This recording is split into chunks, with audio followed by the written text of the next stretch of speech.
ನಾನೇ ಬೈಕ್ ಓಡಿಸ್ತೀನಿ ಅಂದ್ಕೊಂಡು ಈಸ್ಕೊಂಡು ಓಡಿಸ್ತಾವಳೆ, ಆದರೆ ಜೀವ ಕೈಲಿ ಹಿಡ್ಕೊಂಡು ಕೂತಿದ್ದೀನಿ ಹಿಂದ್ಗಡೆ ನಾನು.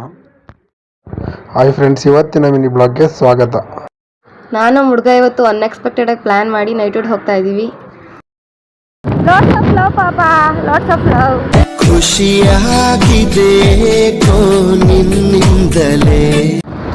ಏನ್ ಗುರು ಇಷ್ಟು ಟ್ರಾಫಿಕ್ಕು, ಯಪ್ಪ ದೇವ, ಬರೋದು ಬಂದು ತಗ್ಲಾಕೊಂಡ್ವಿ ಟ್ರಾಫಿಕ್ಗೆ. ಹಾಗೆ ಹೋಗ್ತಾ ಇಸ್ಪರೆ ಪೆಟ್ರೋಲ್ ಬಂಕ್ ಹತ್ರ ಒಂದು ಎಕ್ಸಿಬಿಷನ್ ನೋಡಿದ್ವು. ಏನಾದ್ರು ತಗೋಬೇಕು ಬಾ ಅಂತ ಕರ್ಕೊಂಡು ಹೋಯ್ತಾವಳೆ. ಪೀಸ್ ಆಗಿರಲಿ ಅಂತಲೇ ಎಂಟ್ರಿಲಿ ಬುದ್ಧನ ಸ್ಟ್ಯಾಚುಗಳು ಇಟ್ಟವ್ರೆ, ಅದನ್ನೆಲ್ಲ ನೋಡಿಕೊಂಡು ಒಂದು ರೌಂಡ್ ಹಾಕ್ಕೊಂಡು ಒಳಗಡೆ ಹೋದ್ವಿ. ತಗೋ ಅದೇನು ಬೇಕು. ಅಬ್ಬಬ್ಬಬ್ಬ ಲ್ಯಾಟ್ರಿ ಲೋಡ್ ಆಯಿತು. ಹಾಗೆ ಚಿಕ್ಕ ಪುಟ್ಟ ಐಟಮ್ಸ್ ತಗೊಂಡು ಇಬ್ರು ಆಚೆ ಬಂದ್ವಿ. ಜಂಬಳಕ್ಕೆ 50 ರೂಪಾಯಿ. ಚಿಕ್ಕ ಮಕ್ಕಳು ಆಟಾಡೋದ್ರಲ್ಲಿ ನಾನು ಆಟಾಡಬೇಕು ಅಂತ ನಿಂತವಳೆ ಅವನ ಜೊತೆ ಮಾತಾಡ್ತಾ. ಅದಕ್ಕೆ ಬೇಡ ಬಾ ಅಂತ ಕರ್ಕೊಂಡು ಹೋಗ್ತಿದ್ದೀನಿ. ಹಾಗೆ ನಮ್ಮ ಮಗುನ ಸಮಾಧಾನ ಮಾಡ್ಕೊಂಡು DCFS ಒಂದು ರೌಂಡ್ ಸುತ್ತಿಸ್ಕೊಂಡು ಸಿಟಿ ಒಳಗಡೆ ಬಂದ್ವಿ. A few moments later.